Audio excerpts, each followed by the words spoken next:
Neolitik dönem Anadolu figürin ve heykelciklerini inceleyeceğimiz bu videomuzda, ilk olarak Çatalhöyük toplumunu kısaca tanıyıp, sonrasında Çatalhöyük heykelcik ve figürinlerinin genel özelliklerini detaylandıralım. Çumra'da Konya Ovası'na hakim bir noktada yer alan Çatalhöyük, günümüzden 9000 yıl önceye tarihlenen bir Neolitik dönem yerleşmesidir. 2000 yıl boyunca kesintisiz yerleşim gören Çatalhöyük, dönemin en büyük ve en kalabalık yerleşimlerinden biri olarak kabul ediliyor. Bugüne kadar bulunmuş en eski ve en gelişmiş Neolitik çağ yerleşim merkezi olan Çatalhöyük, 1958 yılında James Mellard tarafından keşfedilmiştir. Hiçbir sokağın bulunmadığı yerleşmede insanlar, çatıların üzerinde dolaşmışlar ve evlerine çatılarda açılmış olan deliklerden girip çıkmışlardır. Bu evlerde yaşayan insanlar, evlerin içini bin yıllar boyunca ayakta kalmış olan, inanılmaz güzellikteki sanat unsurları ile doldurmuşlardır. Duvar resimleri, kabartmalar, figürinler, heykelcikler ve idoller, kazı alanını meşhur kılan en önemli kısımlardandır. Çatalhöyük'ün, kalabalık nüfusuna rağmen, burada merkezileşmiş bir yönetimin olmaması, bir yönetici ya da ruhani sınıfı temsil eden anıtsal yapıların olmaması, bize eşitlikçi bir yaşam sürüldüğünü düşündürür. Anadolu coğrafyasında yaşanan kuraklık dönemleri, toplumları direkt olarak etkilemiş, hatta birçok topluluğun ve kent devletlerinin yıkılmasıyla sonuçlanmıştır. Örneğin 2. binde Mısır'dan, buğday ve hububat getirilmesinin nedeni Anadolu'da yaşanan kuraklıktır. Anadolu'da, Hititlerin yaşadığı en büyük sorunlardan birisinin de bu olduğu düşünülmektedir. Yöneticilerin, tedarik zincirini düzenli olarak sağlayamadığı durumlarda, bunun getirdiği finansal çıkmazlar, genellikle devletlerin çöküşleriyle sonuçlanmaktadır. Tabii ki bu faktörler arasına dönemsel iklim krizlerini de ekleyebiliriz. Anadolu, zaman zaman kuraklık yaşayan bir bölgedir. Dolayısıyla 2. binde yaşanan kuraklık bağlamında, Hitit devletinin büyük ambarlar, silolar yaparak tedbir aldığını görüyoruz. Baraj ve gölet benzeri yapıların inşasının bu döneme denk geldiği ifade edilmektedir. Bazen bu tedbirler bile yetersiz kalmış, iklimsel değişiklikler, Anadolu'yu her şekilde ve birçok parametrede etkileyen bir unsur olmuştur. Konya, M.Ö. 7. binden itibaren Anadolu'da, tarım alanı diyebileceğimiz alandır. Dolayısıyla, buradaki köy kültürünü, gelişkin köy kültürü olarak tanımlamak daha doğru olur. Gelişkin köy kültürü olabilmeyi başarmış topluluklar, büyük bir refah içerisindedir. Dolayısıyla, açlık kaygısı, susuzluk kaygısı, refah kaygısı olmayınca, hayal gücü ortaya konulmuş, sanatsal ve kültürel faaliyetlerde aktif olmuşlardır. Dolayısıyla, Çatalhöyük toplumu, M.Ö. 7000-6200 yıllarında, bu bölgedeki diğer yerleşimler gibi, suya yakın bir noktada konumlanmış, yan yana bitişik yapılarda yaşamışlardır. Evlerini de ihtiyaçlarına göre yapmışlar, tarım alanlarından daha fazla faydalanıp kullanabilmek için bitişik yerleşimi seçip tarımsal alanları istila etmemişlerdir. Aslında bugün nasıl bir yerleşim planı yapmamız gerektiğini görebilmek için, 7200'lerdeki Çatalhöyük ve benzeri yerleşimleri örnek almamız gerekir. Gerçekten bir refah toplumu olan, bolluk ve bereket içerisinde yaşayan toplulukların, buna paralel olarak tasvirli sanat eserlerinde de yoğun bir bolluk görüyoruz. Tapınım alanları daha çok mekan içerisinde olan, bu insanların düşünce sisteminin de farklı olduğunu görebiliyoruz. Yaklaşık 800 yıl boyunca devam eden bu yerleşimlerde, hiyerarşiye, korunma amaçlı surlarla çevrilmiş kentlere ve hatta savaşa ihtiyaç duyulmadığını görüyoruz.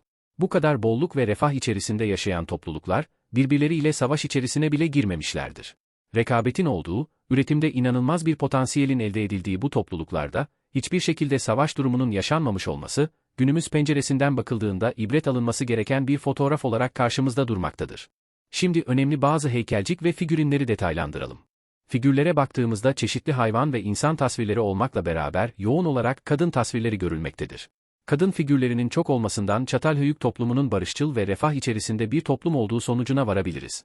İnsan figürlerine baktığımızda oldukça şematik figürler karşımıza çıkmaktadır. Özellikle M.Ö. 7000-6200'lerde daha natürel, daha doğal kadın figürlerinin baskın olduğunu, dolayısıyla büyük bir değişimin söz konusu olduğunu söyleyebiliriz. Çatalhöyük insanı, yaptığı pişmiş topraktan ve kilden eserlerle bir şekilde kendini ifade etmiştir. Figürinler genellikle çöp çukurlarında, mezarlarda ve evlerde ele geçirilmiştir. Sıklıkla bulunan figürlerin başı kopuk olmakla birlikte son yıllarda vücut bütünlüğü korunmuş eserlerde ele geçmiştir. Çatalhöyük'te üzerinde konuşulabilecek bazı önemli figürinler vardır. Bunlardan biri de ayı figürüdür. Ayı dönem itibariyle figürlerde sevilerek betimlenmiştir. Özellikle erken Neolitik dönemde ayı figürlerinin yapıldığını görüyoruz. Çatalhöyük'te ayı figürlerinin kullanım amacına yönelik ihtiyaç sona erdiğinde kırıldıkları görülmektedir. Bulunan ayı figürlerinin %80'inin kafası boyundan kırık şekildedir. Kırık parçalar evin çeşitli yerlerinde saklanmıştır. Bulunan çok az sayıdaki ayı figürünün vücut bütünlüğü tamdır.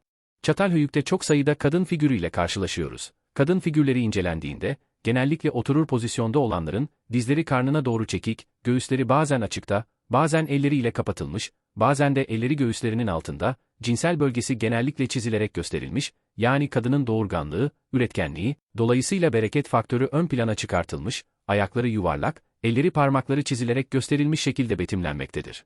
Oturur pozisyondaki figürler için zor oturuş diyebileceğimiz, yoga oturuşu denebilecek tarzda oturma şekilleri tasvir edilmiştir. Bu oturuş biçimi Anadolu kadınlarına has bir oturuş şeklidir. Ayakta durur şekildeki figürinlerde de genellikle göğüsler elleriyle kapatılmış ya da göğüslerini tutar şekilde gösterilmiştir. Ayakta durur halde ele geçmiş bir figürün üzerinde deri etek varmış gibi betimleme yapılarak cinsel bölgesinin etekle kapatıldığı görülmektedir. Yine, bir leoparın arkasında ve önünde betimlenmiş iki kadın figürü vardır. Leopar ve kadının üzerindeki leopar derisinden yapılma kıyafetteki lekeleri göstermek için, delici bir madde ile şekil verilmiş olan erken döneme tarihlenen bir eser vardır. Eserlerde genellikle cinsel uzuv bölgesi, üçgen şeklinde çizilerek özellikle belirtilmiştir. Figürlerde erken dönemlerde ağız gösterilmezken, geç dönemlerde eserlerin yüz ve ağız detayları birlikte verilmiştir. Eserlere arkadan ve yandan bakıldığında kalçaların büyük tasvir edildiğini, yine arkadan bakıldığında diz arkası ve kalça kıvrımlarının gösterildiğini, aslında Anadolu kadın tipolojisine uygun bir betimleme yapıldığını net olarak söyleyebiliriz. Bu da bize, bu topraklarda Anadolu kültürünün ve Anadolu tipolojisinin 7000-8000 yıldır var olduğunu ispatlaması açısından çok önemlidir. Özellikle bazı figürler biraz farklıdır. Erken Neolitik'te kolları şematik gösterilmiş, ayakları olmayan ancak karnında bir buğday tanesi taşıyan ve bu nedenle bereket ile özdeşleştirilen şematik bir figür vardır. Bu figür, üretimde, yaşamı sürdürmede, beslenmede kadını, en önemli ögelerden biri olarak kabul ettiklerini gösteren delil olması açısından önemlidir. Çatalhöyük yaşam ve ölüm figürü. Göller bölgesinde yoğun olarak görülen sokma başlı figür örneklerinden biridir. Sokma başta figürlerde boyun bölgesinde bir çukur açılır ve oraya kemikten ya da taştan yapılmış bir kafa şekli sokulur. Ancak buradaki örnek biraz farklıdır. Eserin parmakları çizilerek gösterilmiş, önden bakıldığında gayet sağlıklı ve diri, arkadan bakıldığında ise bütün kemikleri ortaya çıkmış, hastalıklı, kürek kemikleri belirgin bir şekilde görülen bir tasvir söz konusudur. Bu figür, üzerinde yaşam ve ölüm düşüncesinin ele alındığı bir neolitik eser olarak adlandırılmaktadır. Düşünce tarzı olarak bunu görmeleri ve bunu vücutta tasvir etmeleri gerçekten bu dönem çiftçilik ve hayvancılıkla uğraşan, gelişkin köy kültürüne sahip topluluklar için, yaşam ve ölüm gerçekliğinin ne derece önemli olduğunu göstermesi bakımından farklı bir eserdir. Çatalhöyük Ana Tanrıça Heykelciği. Çatalhöyük Ana Tanrıça heykeli, M.Ö. 6200-6500'e tarihlendirilmiştir. Ankara Anadolu Medeniyetleri Müzesi'nde bulunan ve başsız olarak ele geçmiş ve sonrasında, Çatalhöyük'teki benzer diğer figürlere bakılarak başı sonradan tamamlanmıştır. Kadın figürü birçok yayın ve makalede ana tanrıça heykelciği olarak tasvir edilmektedir. Ancak her ne kadar ana tanrıça olarak betimlense de günümüzde olgun bir kadın tasviri olduğu noktasında büyük oranda birleşilmektedir. Bir koltuk ya da tahta oturur şekilde betimlenen kadın figürünün, iki yanında leopar ya da Anadolu parsı bulunmakta ve kadının elleri bu hayvanların kafalarının üzerinde durur vaziyettedir. Hayvanların kuyrukları kadının arkasından dolanarak omuzlarından aşağıya doğru sarmaktadır. Görüldüğü gibi bariz bir şekilde kadını leopar, yırtıcı hayvan, eşleşmesini görmekteyiz. Olgun bir kadın şeklinde gösterilen figürün, göğüsleri sarkmış, kilolu, bacaklarının arasında bir topak bulunmaktadır. Son yıllarda fark edilen bu topağın, kadının doğum yaptığına işaret ettiği ifade edilirken, bunun dayanağı olarak da o dönemde doğumların genelde oturur pozisyonda yapıldığı varsayımından yola çıkılmaktadır. Esasen ilkel toplumlarda çömelir şekilde doğum yapıldığı bilinen ve arkeoloji literatürüne girmiş bir bilgidir. Önemli bir figür de ikizler figürüdür. Bu topluluktaki bütün insanlar elbette muazzam yapılı kusursuz sapasağlam insanlar değillerdi. Topluluk içerisinde mutlaka çeşitli engelleri farklılıkları belki de anomalilikleri olan insanlar da vardı. Belli ki bunlardan en ilgi çekici olanını, belki de en ibret alınması gerektiğine inandıklarını tasvir etmiş olabilirler. Bu figürün, iki başı, iki bedeni birer de kolu vardır. Belden aşağısı bitişiktir. Aslında yaşamın çeşitli şablonlarını da görmüş olduklarını ve bundan bir şekilde düşünce çıkarmış olduklarını söyleyebiliriz. Tabii ki de bu bir bakış açısı ve yorumdur. Bu figürü farklı yorumlayıp farklı anlamlar yükleyenler elbette olacaktır. En önemli eserlerinden biri de bir aile tasviridir. Bu tasvirde iki aşamalı bir durum anlatılmaktadır. Eserin sol tarafında evli bir çift kutsal evlilik diyebileceğimiz bir durum, diğer tarafında ise bu evlilikte çocuğun dünyaya gelişiyle birlikte baba faktörü kareden çıkmış ve anne ile çocuk birlikte gösterilmiştir. Buna belki de hayatın gerçekliği diyebiliriz. Şimdi de kısaca Hacılarhöyük'ü inceleyelim. Hacılarhöyük, Burdur il merkezinin 26 kilometre güneybatısında yer alan bir höyüktür. Milattan önce 6700-6500 aralığına yani geç Neolitik döneme tarihlenir. Tarımsal faaliyetlerin yapıldığı bir dönemdir. Dolayısıyla tarım alanlarına sulak alanlara ihtiyaçları vardı. Hacılar toplumu, bir yandan avcı ve toplayıcılık devam ederken paralelinde tarım ve hayvancılıkla uğraşmaya başlamıştır. Diğer taraftan hacılar toplumunda ileri bir köy kültürü görüyoruz. Köy kültürü dediğimiz kültür, dönemin en gelişmiş kültürüdür. Günümüzle bağdaşlaştırırsak bu kültüre, sanatta, üretimde, sosyal hayatta en refah, en bilgili toplumdur diyebiliriz. Dolayısıyla yaşam stilleri de farklıdır. Beslenme ve barınma sorunu yoktur. Bu durumda hayallerinin peşinden gitme ya da yapmak istediklerini yapma, yapabilme gibi bir sonuçla karşılaşıyoruz. Günümüzde de eğer bütün ihtiyaçlarınız karşılanıyorsa aklımıza gelecek olan şey, konfor alanımızı nasıl arttırabileceğimizdir. Çünkü dönemsel olarak her şeye ulaşabilmiş, her istediğini karşılayabilen bu köy kültürünün yaşayanları, yeni arayışlar, yeni heyecanlar içine girmiştir. Zaten yeni keşiflerin, icatların hep refah toplumu seviyelerinde ortaya çıktığını söyleyebiliriz. Aslında uçuk kaçık hayallerde hep böyle ortaya çıkmaz mı? Hacılar höyük, heykelcik ve figürinlerinin genel özelliklerine bakalım. Hacılar toplumu da yakaladığı refah seviyesiyle o dönemin ileri bir toplumudur ve bu bağlamda çok değişik sanat eserleri ortaya koymuşlardır. Çarkı henüz kullanmıyor olmalarına rağmen çok ileri gitmiş bir toplumdur. El yapımı seramikleri vardır. Eserlerden hacılar toplumunun, estetik ve sanatsal eğilimlerinin, beğenilerinin yüksek bir toplum olduğunu anlayabiliyoruz. Özellikle geç Neolitik ve Kalkolitik'te boyalı seramikler ve elle yapılmış formlar çokça karşımıza çıkar. Çıkan sanat eserlerinin genellikle kadın tasvirleri olduğunu görüyoruz. Ayakta ya da yatar pozisyonda belli bir olgunluğa ulaşmış kadın figürinleri karşımıza çıkmaktadır. Başlarda ağızlar genellikle yapılmamış, gözler badem şeklinde, kulak çıkıntıları verilmiş, biraz oval bir yüz görüyoruz. Temel olarak cinsiyet üzerine gidildiğini, kadının doğurganlığı üzerine gidildiğini görüyoruz.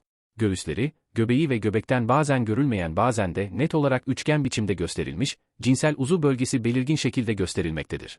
Aynı zamanda ayakta, yatar ve oturur pozisyonlarda da ayaklarını estetik ve kibar şekilde birleştirmesi, toplaması, bu tür betimlemelerin eserler üzerinde gösterilebilmesi, yapılabilmesi sanatsal bir gelişimin de ifadesidir. Kucağında çocuk ile tasvir edilen anne figürü gerçekçi bir sanat eseridir.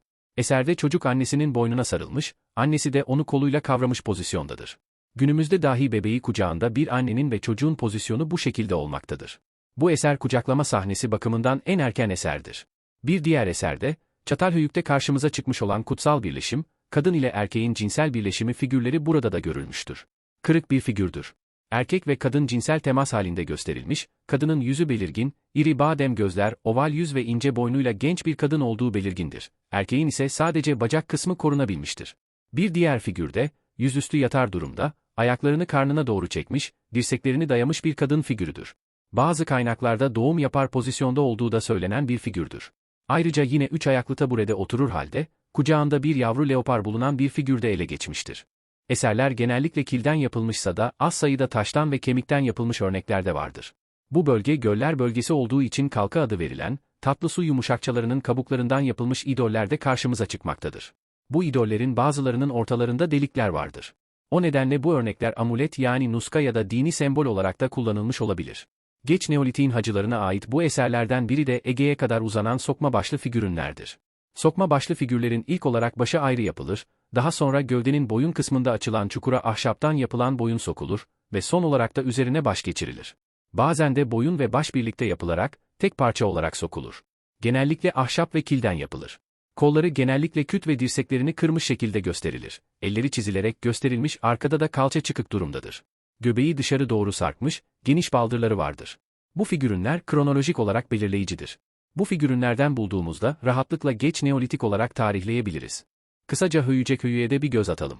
Höyücek, Burdur ili Bucak ilçesinin Kahveler mevkiinde yer alan bir höyüktür. Höyük, 12 metre çapında ve 3 metre yüksekliğinde küçük bir yerleşmedir.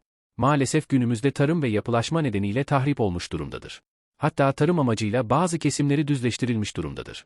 Hacılar höyükle paralel bir kültüre sahiptir. Burdur bölgesi, göller bölgesi figürinleri aşağı yukarı anatomik olarak birbirine benzerdir. Burada bazılarının şematik olduğunu görüyoruz, üç ayaklı bir tabureye oturtulmuş bir kadın figürü ele geçmiştir. Tabure bu dönemde ortaya çıkan eşyalardan biridir.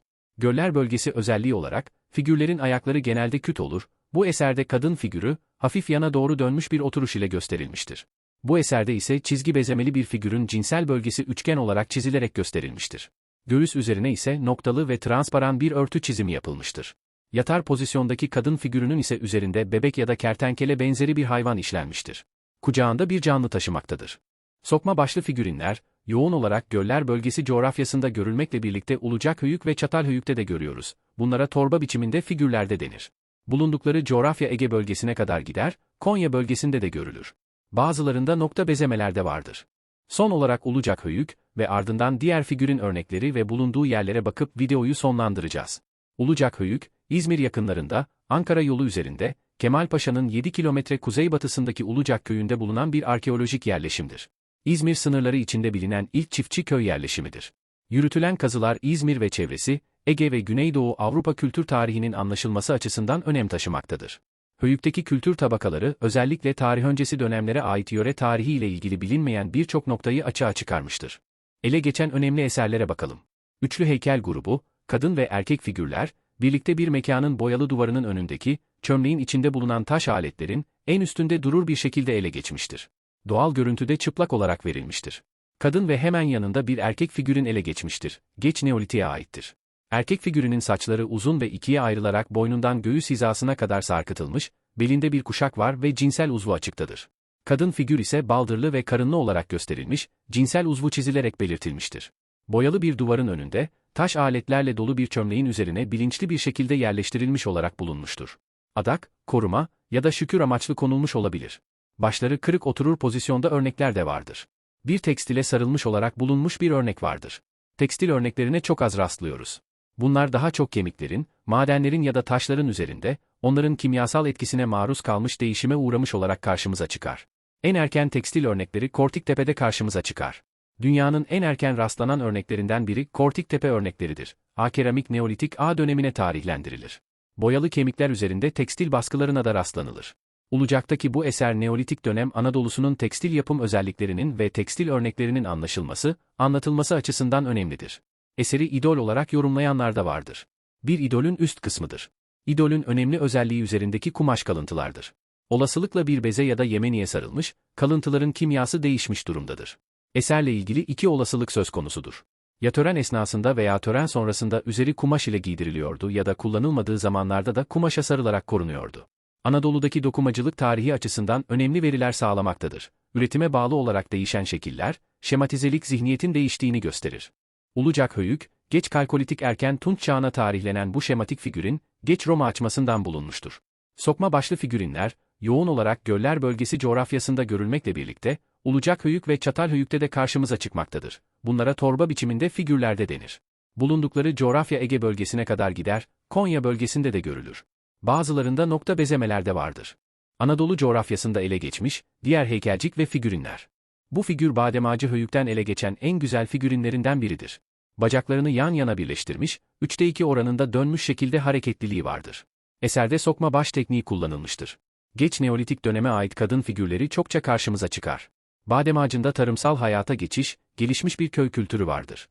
Gökçeada Uğurlu Zeytinlik Höyüğü, deniz ticaretinin yoğun olarak yapıldığı limanları olan bir yerleşim ve ada olduğu için bu açıdan önemlidir. Milattan önce 5200-4500 aralığına yani Kalkolitik döneme tarihlenir. Eser, deniz kabuğundan yapılmış bir kolyedir. Geniş kalçaların gösterildiği şematik bir anlatım vardır. Köşkhöyük, Niğde'de bulunan geç Neolitik dönemde önemli bir yerleşim merkezidir. Bölge coğrafyası çok bereketlidir. Etrafında su pınarları vardır. Kireç yapılı bir tepenin üzerine konumlanmıştır. Kazısı çok zordur. Çok sayıda heykelcik ve idol ele geçirilmiştir. Özellikle seramik figüratif eserleri ile karşımıza çıkar. Köşkhöyük'te ele geçen bu eserin, etek benzeri bir örtü ile ön tarafı belden ayaklara kadar kapalı, arka kısımda bel çukurunu kavramakta ve bacakların arasını kapatacak şekilde yere kadar inmektedir. Ancak arkadan bakıldığında örtü ya da eteği kalçalarını açık bırakmaktadır. Bu yönüyle uçuk bir tasviri vardır diyebiliriz. Dolgun kalçalara sahip figürünün bacakları bitişik halde ve ayakları şekillendirilmemiştir. Kırmızı boyalıdır. Geç Neolitik döneme tarihlenir. Kırmızı burada bir canlılık ifadesi olarak karşımıza çıkmaktadır. Olasılıkla bir ata kültünden geliyor olabilir. Ellerini göğüslerinin altına almış şekilde tasvir edilmiştir. Yine Niğde Köşkhöyük'ten ele geçen bu çakıltaşı idolün üzerinde, boynunda ve cinsel bölgesinde kazıma bezeme görmekteyiz. Yine aynı coğrafyada, Niğde Tepecik Çiftlikhöyük'teyiz. Obsidyen yatağının bol olduğu bir coğrafya olması nedeniyle ticaret ilerlemiş ve bir zenginlik söz konusudur. Köşkhöyük ile örtüşür. Geç Neolitik, erken Kalkolitik bazı eserler bizi Balkanlara kadar götürür. Bir alışveriş rotasını göstermesi bakımından önemlidir. Şematik mermerden ve kilden yapılmış örnekler vardır. Görmekte olduğunuz eser, çiftlik höyükten ele geçmiş, yaban atın toynak kısmından yapılmış bir idoldur. Karaman, Can Hasan höyükten ele geçmiş bu eser, cinsel uzvu belirtilmiş bir erkek figürdür. Erken Kalkolitik'te yavaş yavaş erkek figürlerin çıkmaya başladığını görüyoruz. Geç Kalkolitik'le birlikte idoller karşımıza çıkmaktadır. Urfa, Hacı Nebi Tepe göz ve gözlük çerçevesi idolleri, idollerde Mezopotamya etkisini görüyoruz. Bu idoller mabetlerde ele geçer, gelişkin yapısal özellikleri yoktur. Batı Anadolu'da Kalkolitik çağa uzanan mermer idol üretiminin varlığını ortaya koymakta ve aynı zamanda bölgede gelişmiş bir teknolojiden de söz edebileceğimizi göstermektedir. İstanbul Pendik'te ele geçen bu eser, iyi perdahlanmış, siyah boyalı, etek olarak ifade edebileceğimiz bölgesinde zikzak bezemeleri olan geç Neolitik bir figüründür. Çin'e Tepecik höyükte ele geçmiş, Kalkolitik döneme ait pişmiş toprak figürün. 2018 yılında ele geçmiştir. Üçgen biçimli baş kırık, geniş silindirik boyun, gövdesi kısmen korunmuştur. 4. tabakadan çıkarılmıştır. Kaba niteliktedir. Kırmızımsı deve tüyü renginde ve gövdesi yassı biçimde işlenmiş şematik bir eserdir. İzmir Yeşilova höyük, çuval biçimli kemik figürün. Ege Gübre höyükten geç Neolitik, Kalkolitik döneme ait burnu kırık şematik yüz figürünü, Efes Çukuriçi höyükte, geç Neolitik, Kalkolitik idollerle karşımıza çıkmaktadır. Anadolu coğrafyasından, Çatal höyük, Hacılar höyük, Höyücek höyük, Ulucak höyük, Niğde Köşk höyük başta olmak üzere, önemli Neolitik yerleşimleri ve bu yerleşimlerden ele geçmiş heykelcik, figür ve idolleri incelediğimiz bu videonun sonuna geldik. Videomuzu beğenmeyi ve kanalımıza abone olmayı unutmayınız. Tekrar görüşmek dileğiyle.